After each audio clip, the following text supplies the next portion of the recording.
Good morning. My name is Zachary Hollingham, and I'm a physiotherapist with the Burlington Family Health Team. I'm here today to present a module on exercise for people with COPD. And this is meant to fit alongside the other modules created by both myself and some of my colleagues. The main purpose of today's module is to answer the question, why exercise if it makes me feel out of breath? I'll start with a disclaimer. So the information in the module is for general informational purposes only and should not be used to replace the care of a healthcare professional. So any reliance you place on such information is strictly at your own risk. The content is not substitute for professional medical advice, diagnosis, or treatment, and it's recommended that you visit a qualified healthcare professional before you begin any exercise program. So with that being said, here's an overview of the module. So in the module, we're going to discuss, firstly, the ways in which COPD causes breathlessness and reduced activity tolerance. We'll talk about the ways in which exercise can improve those symptoms, so the breathlessness and reduced activity tolerance. And I'll provide some general tips for exercising successfully with the condition. So let's start off by answering the first question. So how does COPD actually cause you to feel breathless and to reduce your ability to tolerate activity? Let's start first by providing an overview of what happens in a healthy pair of lungs. So in a healthy pair of lungs and respiratory system, air enters and exits the lungs easily through healthy tubes, which are called bronchi, and then bronchioles, which deliver the air from the outside of the body into the lungs. And when the air enters the lungs, it ends up in these small sacs called alveoli, which almost look like bunches of grapes. And the alveoli are where the oxygen transfers into your bloodstream, where it's used to power your muscles. At the alveoli also, carbon dioxide, so the waste air from your body, transfers into the alveoli to be breathed out. So in healthy lungs, all of this happens very efficiently. Air enters and exits the lungs, as well as efficiently enters and exits the bloodstream. However, with people with COPD, there are some changes. Firstly, air enters the lungs easily, but has more trouble exiting. And the reason is because of excess inflammation and mucus produced within these tubes, the bronchi and bronchioles.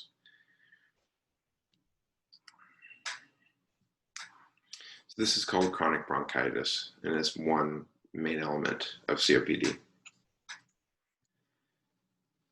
The next way in which the lungs are altered with COPD is that air has trouble entering and exiting the bloodstream because the alveoli are affected by chronic emphysema, which causes a breakdown of the small sacs,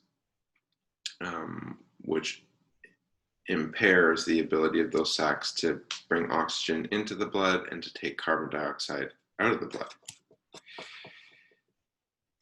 So all of these changes that happen with COPD affect your body's ability to get oxygen into the bloodstream.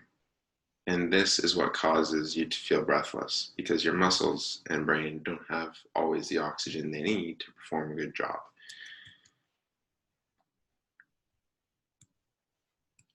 And this increased breathlessness and fatigue caused by COPD can actually start to cause a downward cycle where, because of that breathlessness, people begin to avoid activity or they reduce the activity they're doing. Oftentimes this is reasonable because of the anxiety that comes with feeling out of breath. The trouble is, though, that avoidance or reduction of activity further decreases your physical fitness. So we all know that if we sit and spend a lot of time not doing activity, our fitness decreases. But then because of that decreased fitness, that causes even further increased breathlessness and fatigue, which causes further avoidance of physical activity, which causes decreased physical fitness, and this cycle begins. And this is largely a downward cycle over a period of time, which some of you may have experienced. So now I'd like to talk about how exercise can help to stop that downward cycle, where exercise acts on these two links. So COPD, even when you exercise, it does cause increased breathlessness and fatigue. But what happens is, with exercise, it reduces that avoidance of physical activity, which actually allows you to increase or maintain your physical fitness, which then actually decreases the amount of breathlessness that you feel. So I'm going to show this in a different way. By adding exercise into this cycle, we can actually increase the level of physical activity, increase a person's physical fitness, and decrease the amount of breathlessness and fatigue that they feel, despite the fact that their lungs are still diseased. And over time, this can either, again, slow down the downward cycle, stop the downward cycle, or in some cases, for a period of time, reverse it. And don't take my word for it. Research clearly demonstrates that exercise helps people with COPD to improve their abilities and feel less breathlessness. And this is when it's applied in a very specific and individualized way. More specifically, aerobic and resistance training, which I'll talk about in the next module, leads to reduced feelings of breathlessness, increased quality of life, increased ability to do daily tasks, and increased walking distance. So how does this happen? What changes does exercise make in the body to improve your breathlessness and reduce your activity, to improve your breathlessness and improve your activity tolerance? Well, when you exercise, you train the muscles that help you breathe. And it allows them to be more efficient in bringing air in and out of the lungs. The same thing happens with the muscles throughout your body. So although the lungs are still diseased and have some trouble getting oxygen in and out of the blood, the oxygen that's in the blood is used more efficiently by the muscles when people exercise regularly.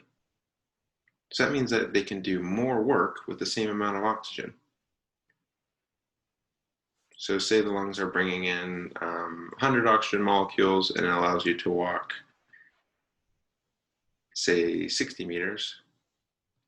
When your body becomes more efficient, those same 100 oxygen molecules might allow your body to walk 100 meters.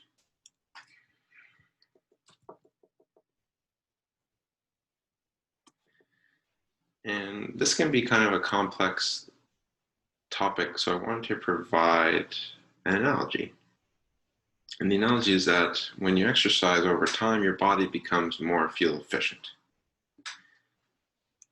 So say, to begin, when you have an exercise, your body is like a Toyota Tundra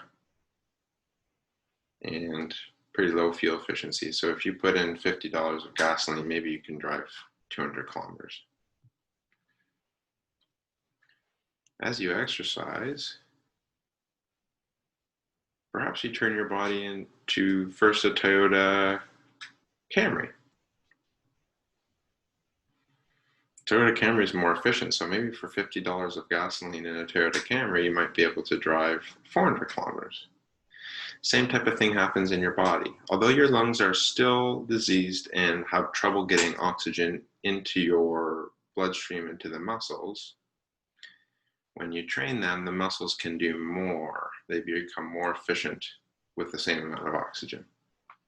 So maybe before you could only walk 50 meters and now you can walk 100. And if you continue to exercise over time, then maybe your body becomes like a Toyota Prius. And so a Prius with $50 of gasoline could probably go 800 kilometers. Same type of thing could happen to your body. Although your lungs still have trouble getting oxygen to your muscles, your muscles are able to do more with that same amount of oxygen. So before you were only able to walk 50 meters and then 100 meters, but now that you're more efficient, more fuel efficient, you can walk 200 meters.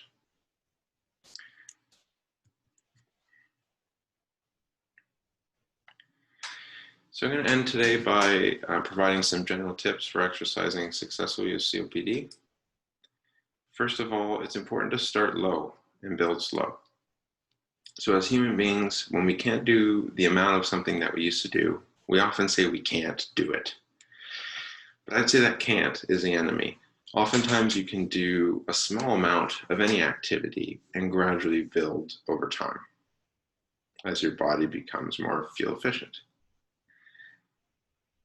It's also important to enjoy those small victories. Doing a little bit more than you used to do can feel like a great success. Next, it's important to use your medications as prescribed. And, that can really help you to tolerate exercise more effectively and to feel more comfortable while moving. The third tip is to choose exercises that you enjoy. So consider exercising with others for added motivation and doing tasks that you have enjoyed in the past, such as walking or perhaps aquatherapy if that's safe for you.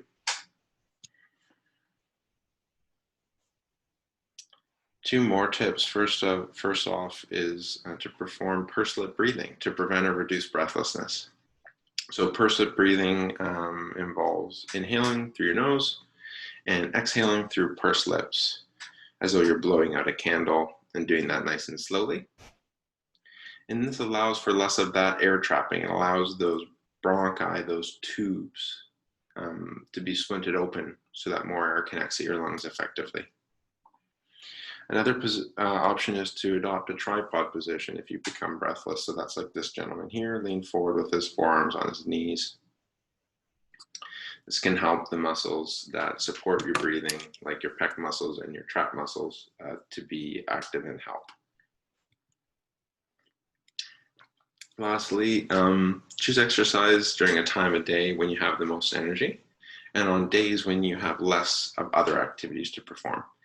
So for example, the day you do a big grocery shop might not be the day you work on your aerobic and resistance training.